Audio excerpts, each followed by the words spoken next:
Just a little over a day ago, this happened to me.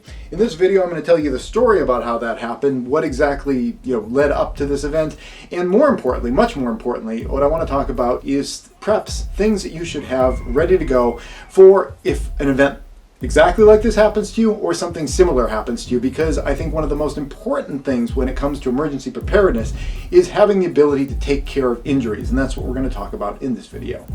I love the chase and the hunt, and I set the pace when I'm running. I always take what I want and I always give it 100. Don't need a bank, no I'm funded. Play the game like it's nothing. I'm always thankful for something. Don't take for granted, stay humble. Now waiting, better believe in your mind, cause it's everything.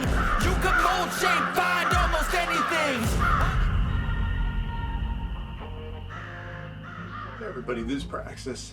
If you're ever in an emergency situation, an SHTF situation, a disaster situation, I think one of the worst things that could happen to you is to have to deal with that situation while you're also simultaneously dealing with an injury.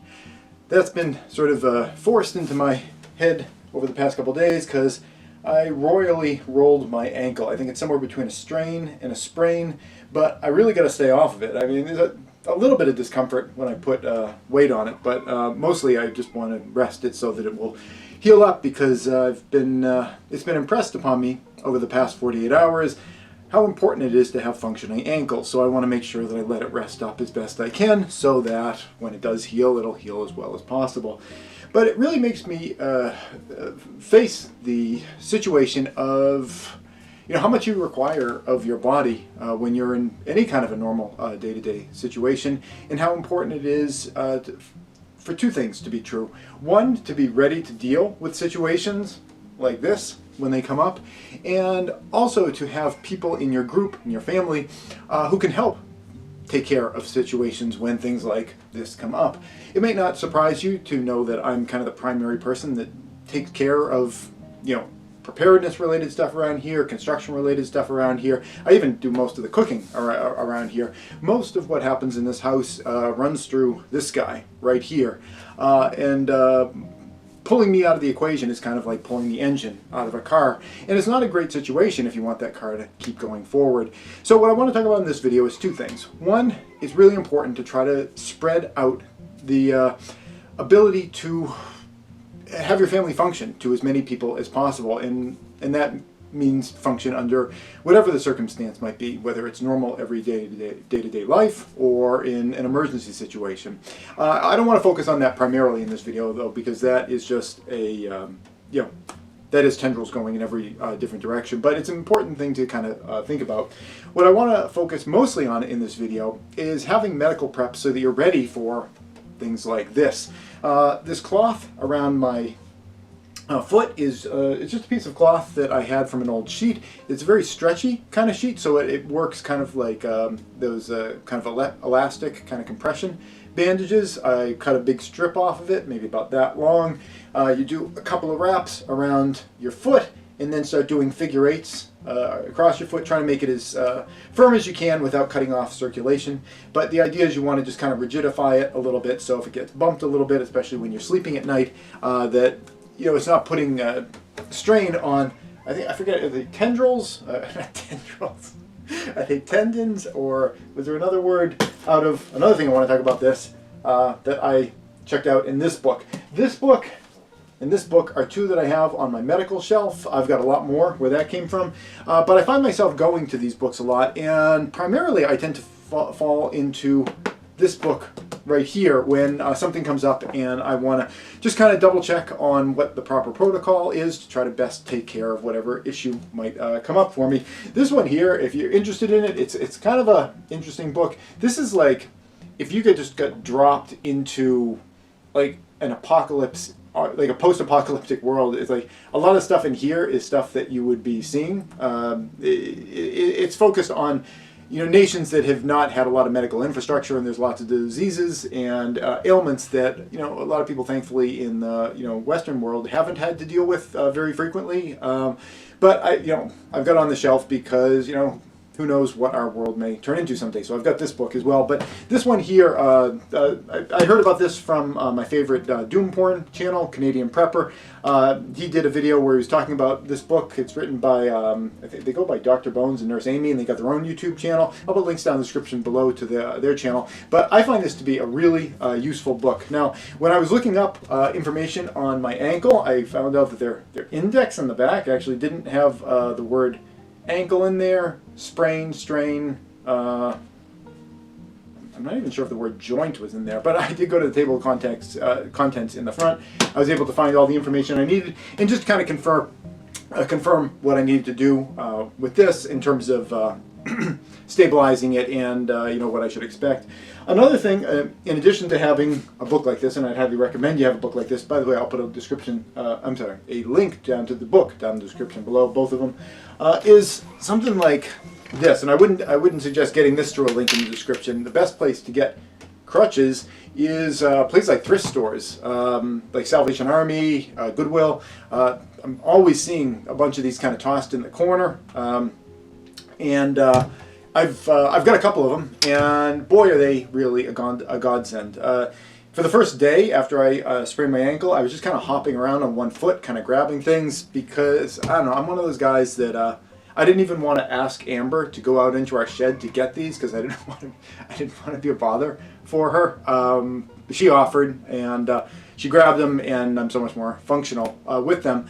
And you know, having something like this just ready to go, I don't know what I paid for these, maybe like $1 or something, and it unlocks so much ability to you know, deal with your situation better. I'm treating this injury better because I'm not constantly jumping around, putting shockwaves through my whole body. I'm able to move around a lot better, and all the jumping around on my other foot was probably eventually going to sprain that ankle, you know, just by putting all that strain on it. So I think medical preps are really, really important. Oftentimes when people think about medical preps, they're, you know, here in the prepping community, you know, it's things like tourniquets, or you know, like you know, gunshot wound kits and things like that. And you know, I guess that stuff has its place in a world that I hope we never have to deal with here. Although you know, every week it looks more and more likely like things like that are going to be on our menu at some point in the future.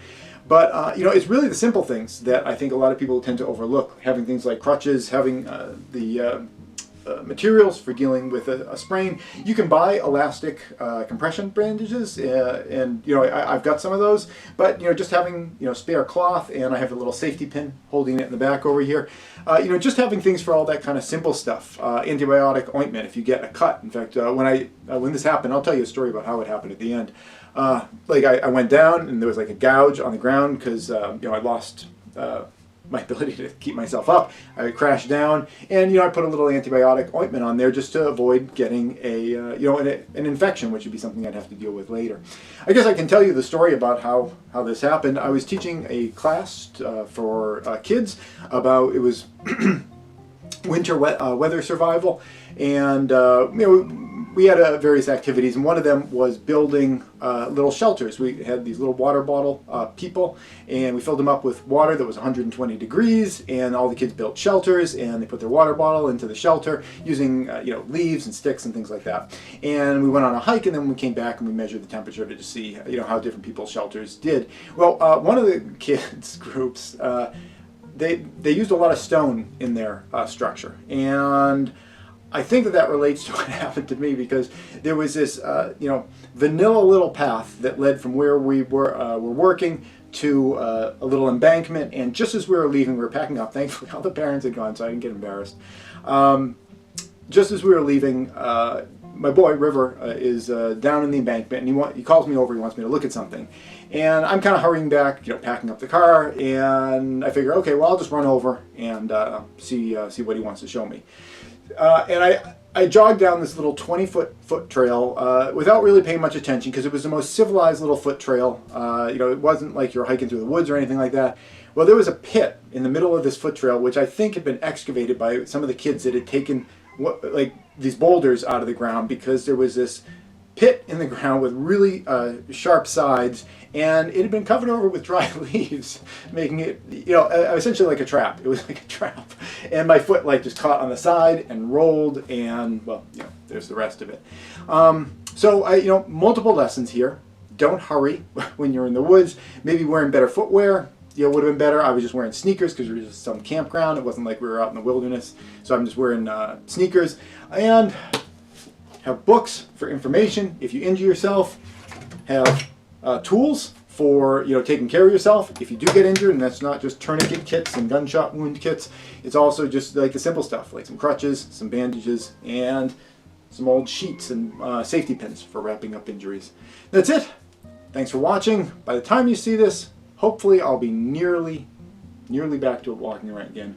I don't like being out of commission. It really bothers me. Fortunately, there's not a lot going on the next couple of days, so it wasn't really a big deal from that standpoint. But I just hate being out of service, and I don't like having to ask for help for things. So, ankle, when will you come back to me? That's it. Thanks for watching. Hey YouTube preppers, if you enjoyed this video, here's another that I think you might like. But before you click on it, I wanted to take a moment to thank all the people you see on the right-hand side of your screen. They help to support all the work that I do here over at patreon.com. If you'd like to join them and get your name added to the list, the link's below.